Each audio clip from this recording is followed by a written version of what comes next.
بغیر وضو کیے آیت الکرسی، آیت کریمہ، چاروں کل یا دوسرے وظائف پڑھنے والوں پہلے حضرت محمد کا یہ فرمان ضرور سن لو۔ نبی کریم نے بغیر وضو آیت الکرسی یا دوسرے وظائف پڑھنے سے کیا فرمایا ہے؟ بسم اللہ الرحمن الرحیم۔ کیا آیت الکرسی، آیت کریمہ اور چاروں کل وضو کیے بغیر پڑھ سکتے ہیں؟ اس ویڈیو میں یہ تمام معلومات فراہم کی جائیں گی، لیکن پہلے یہ جان لیجئے کہ اگر آیت الکرسی کو وضو کرنے کے بعد اسے تلاوت کریں تو اللہ تبارک و تعالیٰ پڑھنے والے کو 40 سال کی عبادت کا ثواب عطا فرماتا ہے، 40 درجے بلند کرتا ہے اور 40 حوریں عطا کرے گا۔ اگر آیت الکرسی کو پڑھ کر مرحومین کو ہدیہ کر دیا جائے تو اللہ تعالیٰ فرشتے کو حکم دیتا ہے کہ اس کے لیے قیامت تک تسبیح کریں، 60 انبیاء کا ثواب عطا کرتا ہے، اس کی قبر میں 40 شمع داخل کرتا ہے جس کا نور مشرق سے مغرب تک پھیل جاتا ہے، اس نور سے اس کی قبر وسیع ہو جاتی ہے۔ سبحان اللہ۔ ایک مرتبہ ایک شخص امیر المومنین حضرت علی رضی اللہ تعالیٰ عنہ کے پاس آیا اور بتایا کہ اس کے بدن و مثانے سے پیلا پانی نکلتا ہے، اس کا کوئی علاج ہے؟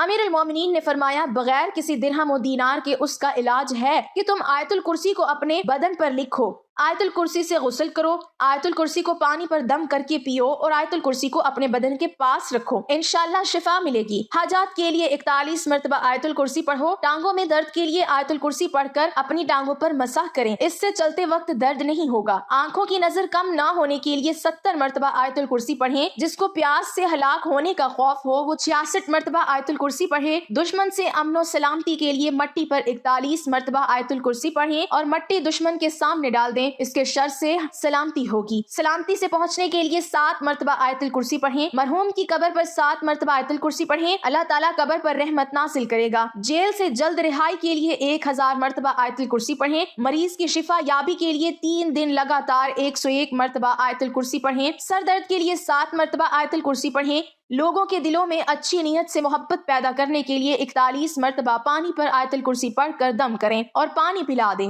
لوگوں میں صلح کروانے کے لیے مسجد جامع کے راستے کی مٹی پر آیت الکرسی پڑھیں اور جن لوگوں کے درمیان صلح کروانی ہو پھینک دیں، کام میں آسانی پیدا کرنے کے لیے سورۃ الم نشرح اور آیت الکرسی 10 مرتبہ پڑھیں، بچوں کو بلاؤں سے سلامتی کے لیے 40 مرتبہ آیت الکرسی پڑھیں اور پھر لکھ کر بچے کے گلے میں ڈال دیں۔ آیت الکرسی پڑھنے کے فضائل بہت زیادہ ہیں اور یہاں پر ہم اس کی چند خاص کے ذکر پر ہی اکتفا کرتے ہیں۔ ہر روز صبح و شام پڑھنا چور ڈاکو اور آتش زدگی سے تحفظ کا ذریعہ ہے، ہر واجب نماز کے بعد اس کا پڑھنا رزق میں فراوانی کا باعث ہے، اگر اس کو لکھ کر کھیت میں دفن کر دیا جائے تو وہ چوری اور نقصان سے بچا رہے گا اور اس میں برکت ہوگی۔ ہر روز فریضہ نماز کے بعد اس کا پڑھنا سانپ اور بچھو کا تعویذ اور جن و انس کے ضرر سے بچاؤ کا سبب ہے، اس کا گھر میں لکھ کر رکھنا چوری سے بچاؤ کا موجب ہے، اگر اسے لکھ کر دکان میں رکھا جائے تو اس میں خیر و برکت ہوگی۔ ہر شخص کا سوتے وقت اس کا پڑھنا فالج سے حفاظت کا باعث ہے۔ نبی کریم صلی اللہ علیہ وسلم سے منسوب ایک روایت میں ہے کہ جو شخص فرض نماز کے بعد آیت الکرسی کی تلاوت کرے گا خدا اس پر نگاہ رحمت کرے گا اور آسمان سے ایک فرشتہ بھیجے گا جو دوسرے دن اس وقت تک اس کی طرف نیکیاں لکھے گا اور برائیوں سے چشم پوشی کرے گا۔ دوسری جگہ وارد ہوا ہے کہ جو آیت الکرسی پڑھے گا